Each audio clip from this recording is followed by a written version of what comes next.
Perilaku ikan kerapu dalam budidaya perikanan sangatlah penting untuk dipahami agar budidaya dapat berjalan sukses. Mengenai tingkah laku ikan kerapu dan implikasinya dalam budidaya. 1. Sifat dan kebiasaan ikan kerapu yaitu karnivora. Ikan kerapu adalah predator yang agresif memangsa ikan-ikan kecil, krustasea, dan hewan air lainnya. Dalam budidaya ini berarti mereka membutuhkan pakan yang kaya protein seperti ikan ruca atau pakan buatan yang diformulasikan khusus, yaitu teritorial. Ikan kerapu cenderung mempertahankan wilayahnya terutama saat dewasa. Hal ini dapat menyebabkan persaingan dan perkelahian dalam keramba atau kolam budidaya yang dapat mengakibatkan luka dan stres pada ikan. Hidup di dasar.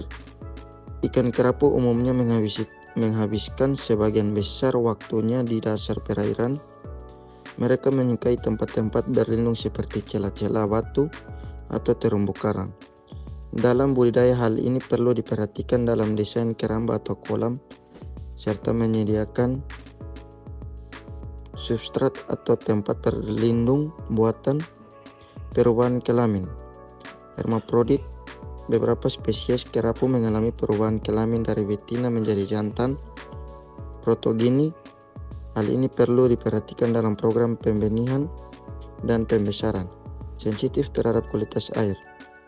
Ikan kerapu sangat sensitif terhadap perubahan kualitas air seperti suhu, salinitas, dan kadar oksigen terlarut. Kualitas air yang buruk dapat menyebabkan stres, penyakit, dan kematian pada ikan. 2. Implikasi tingkah laku dalam budidaya, yaitu pemberian pakan. Pemberian pakan harus disesuaikan dengan kebiasaan makan ikan kerapu. Pakan harus diberikan secara teratur dan dalam jumlah yang cukup untuk memenuhi kebutuhan nutrisi ikan. Pengelolaan kepadatan. Kepadatan tebar ikan kerapu harus diatur dengan cermat untuk menghindari persaingan dan perkelahian. Kepadatan yang terlalu tinggi dapat menyebabkan stres dan mengurangi pertumbuhan ikan. Penyediaan tempat berlindung.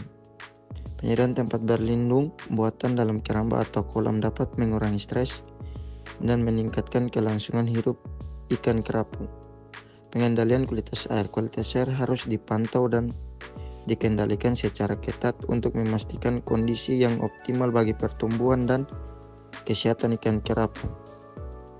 Pemilihan lokasi budidaya. Lokasi budidaya sebaiknya memiliki kualitas air yang baik, arus yang cukup, dan terlindung dari gelombang besar. 3 hal-hal perlu diperhatikan dalam budidaya ikan kerapu. Pemilihan jenis ikan kerapu, pemilihan lokasi budidaya, persiapan wadah budidaya, pemilihan dan pengelolaan induk, pembenihan ikan kerapu, pembesaran ikan kerapu, pengendalian hama dan penyakit, pemanenan dengan memahami tingkah laku ikan kerapu dan menerapkan praktik budidaya yang tepat. Pembudidaya dapat meningkatkan produktivitas dan keberhasilan usaha budidaya ikan kerapu.